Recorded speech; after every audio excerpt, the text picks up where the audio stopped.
And we're back for episode 2.9. Our episode begins with Stannis leading his fleet in the Battle of the Blackwater. Now this is quite different from the book, as in the book Stannis is on the other side of the Blackwater with his ground forces. His plan is for his fleet to take control of the Blackwater and then ferry his forces across. In the book his fleet isn't even led by Davos, it's led by Imry Florent, his wife's brother. This is significant as Davos is a cautious man and wanted to send out ships ahead to probe the river. Imry didn't think this necessary because Stannis' fleet was so much bigger than Joffrey's. So at the front of Stannis' fleet are the Florents, followed closely by Davos and the other houses of the Narrow Sea. Then the fleet has mirror sellswords and transport cogs, and bringing up the rear is Salladhor Saan and the Lyseni pirates. This means that Stannis' most loyal followers are doing all of the hard work. They have to take the river and are the first ones into battle. The former supporters of Renly are on the shore and are essentially cleanup. Now here Davos is accompanied by his son, but in the book Davos actually has 3 sons in the battle. 2 captain their own ships, and 1 is an oarsman on the flagship. None of these sons follow the Lord of Light. Now this episode has more extra scenes than any episode we've seen so far. We have Tyrion stressing out about the battle with Shae, and then we have this extra scene where Cersei asks for poison from Pycelle. Interestingly, in the book, Pycelle disappears for the latter half of A Clash of Kings. I assume he was recovering from his time in the Black Cells. We then get this extra scene of Bronn singing with one of Littlefinger's prostitutes, and then the Hound trying to pick a fight with him. We get an extra scene of Tyrion preparing for battle and accusing Varys of being a pedophile, and Varys giving Tyrion a map of the tunnels underneath the city while claiming that he really hates magic. Now Varys really feeds Tyrion's ego in this scene, and it seems like Tyrion is really essential to this battle. However, it's really up for debate. In fact, later on in A Storm of Swords, Tyrion and Tywin have an argument about this. Tywin does eventually concede that Tyrion's role was crucial, though I'm not so sure. You see, in the book, it's Cersei's plan to throw wildfire at the fleet. Tyrion has an extra plan of filling one ship with a bunch of wildfire and then raising a chain behind Stannis' fleet. The chain would trap the fleet in the river, and after the explosion, the flames would head downriver and burn the entire fleet up. However, that doesn't really happen, and we'll get back to this. So battle approaches, and we get some more extra scenes between Tyrion and Bronn about their friendship, and Shae is given a bunch of extra screen time in this episode. Now in the book, Shae is certainly there, attending Lolly's Stokeworth, but we don't really hear about her doing anything. Now next we finally have a scene that's in the book. Joffrey has Sansa kiss his sword before he goes into battle. He holds the sword low to his crotch and she goes down to kiss it. Now of course in this scene, swords are dicks and dicks are swords. Our author makes a lot of comparisons between dicks and swords in the story. In fact, during this scene in the book, Sansa thinks about how Arya threw Joffrey's sword in the river and emasculated him. And this makes me wonder how often our author is trying to make this comparison. When Viserys wore a sword in Vastoth Rock, was he trying to regain his masculinity? Did Jon masculinize Arya when he gave her Needle? When Brienne had to choose between the noose and the sword, was she choosing between femininity and masculinity? The answer to these is probably yes. But how far does it go? Is Jaime's sword hand amputation and Theon's penis amputation supposed to be the same thing? When Ned cleaned his sword beneath the heart tree, was that a metaphorical masturbation? Are Longclaw and the Sword of the Morning dick jokes? Maybe, it's hard to say.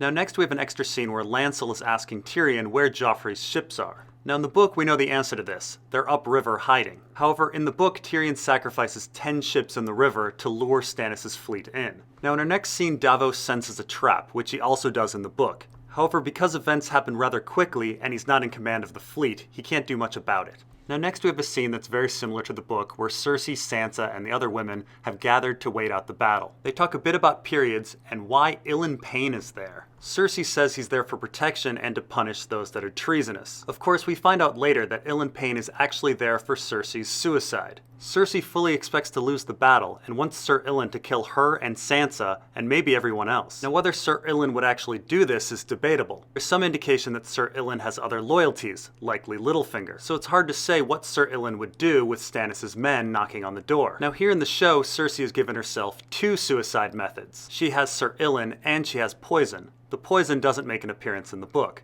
Now meanwhile in Blackwater Bay, Tyrion has sent out an empty boat filled with wildfire. In the book, Stannis' fleet is in the river fighting the sacrificial ships. Hidden among these ships is the wildfire ship. Now as in the book, Davos figures out what's going on, but it's a little too late.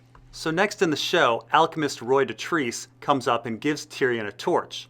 Tyrion then drops the torch, which signals Bronn, who shoots a flaming arrow at the ship. And then we have explosion. However, in the book, it happens a little differently. In Stannis' fleet, there's kind of an idiot house called Bar Emmon. Their sigil is a swordfish, and they built a ship with a huge swordfish ram. The ship is off balance and really hard to sail, and when all you have is a hammer, everything starts looking like a nail. House Bar Emmon finds the Wildfire ship irresistible and rams it.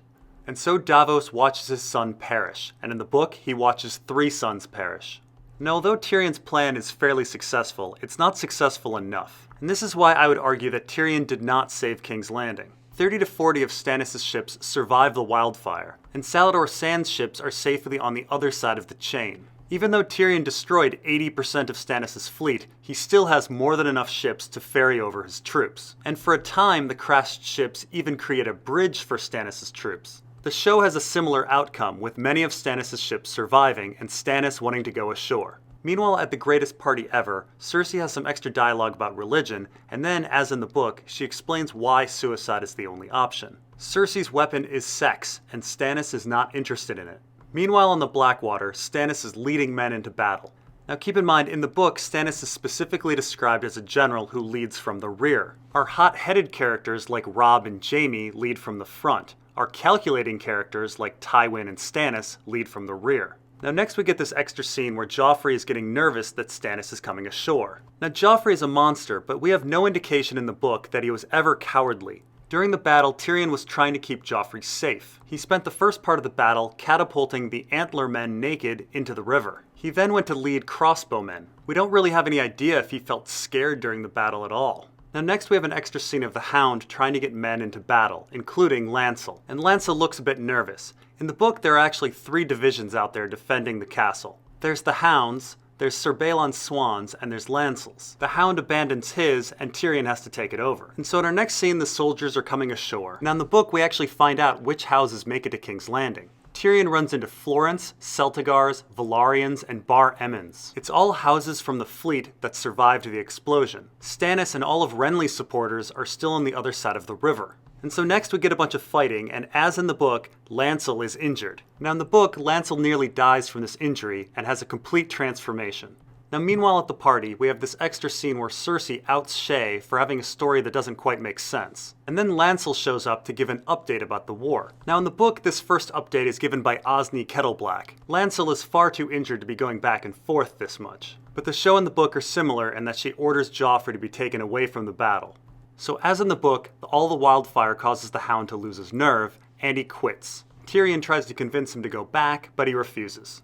Here in the show, the Hound says, "Fuck the Kingsguard, fuck the city, fuck the king." He even does this in front of Joffrey. However, in the book, he only says, "Fuck the king's hand." Joffrey isn't even there, so we don't get to see Joffrey's broken heart like we do in the show. In both book and show, a ram is trying to bring down one of the gates. So someone needs to go outside and take this ram down. Here in the show, Tyrion requests that Joffrey lead a force to do it. Joffrey gets out of it by claiming that his mother needs him. Now in the book, Joffrey is off with the crossbowmen, so this isn't even an option. So in both book and show, Tyrion steps up to lead the force. He largely shames the men by claiming if they don't go out, they're worse than dwarves. Now in the show, the last line of his battle speech, "Those are brave men out there, let's kill them," is actually from a different part of the battle. Tyrion simply says it to Balon's Swan as a joke on the side. Now in both book and show, Lancel shows up and confronts Cersei about taking Joffrey from the battle, and she hits Lancel in his wound. Now at this point in the book, Sansa actually saves Lancel's life. She orders that Lancel be brought to a maester. Now at this point in the show, Sansa sings a very important song. She sings the Mother Song, and in the book she sings this to the Hound. It's perhaps the most important scene of the entire book series. Sadly, this scene has been largely cut from the show. You see, Sansa is told to go hide in a room by Shae in the show and Dantos in the book. And so Sansa goes to her room only to find the Hound there. Now in the show, the Hound simply wants to rescue Sansa. But in the book, things are very different. He's there to rape and murder her. He throws her on the bed, puts a knife to her throat, and tells her to sing him a song. And so she sings the Mother Song, a pro-peace song. It's the entire point of the book series. It saves Sansa's life and transforms the Hound from a villain to a hero. Now meanwhile outside, Tyrion's forces have stopped the ram and have continued on fighting. However, as in the book, Tyrion is attacked by Sir Mandon Moore. In the show, Tyrion gets a slice across the face, but in the show, Tyrion's nose is cut off. Mandon Moore is probably a Littlefinger crony doing Littlefinger's business here. Sir Mandon comes from the Vale and was put on the Kingsguard by Lysa Tully. Now in both book and show, Podrick Payne ends up killing Mandon Moore, but let's remember that in the book, Pod is only about 12 years old. Now next we have this extra scene where Cersei is trying to get Tommen to commit suicide with her. In the book, Tommen is off at a mystery location with Jacelyn Bywater. Bywater is of course one of Varys' cronies, and Joffrey is being guarded by Osney Kettleblack, one of Littlefinger's cronies, so it seems neither boy was in danger of being killed, but kidnapped. Meanwhile outside, a mystery force has arrived being led by a mystery knight. In the book, this mystery knight is Garland Tyrell, and he's dressed up as Renly's ghost. This was Littlefinger's idea, and it causes massive confusion in Stannis' ranks. Stannis is able to escape, but most of his ground forces are either killed or captured. Tywin and the Tyrells have saved the city. And that's all for episode 2.9. See you in episode 2.10.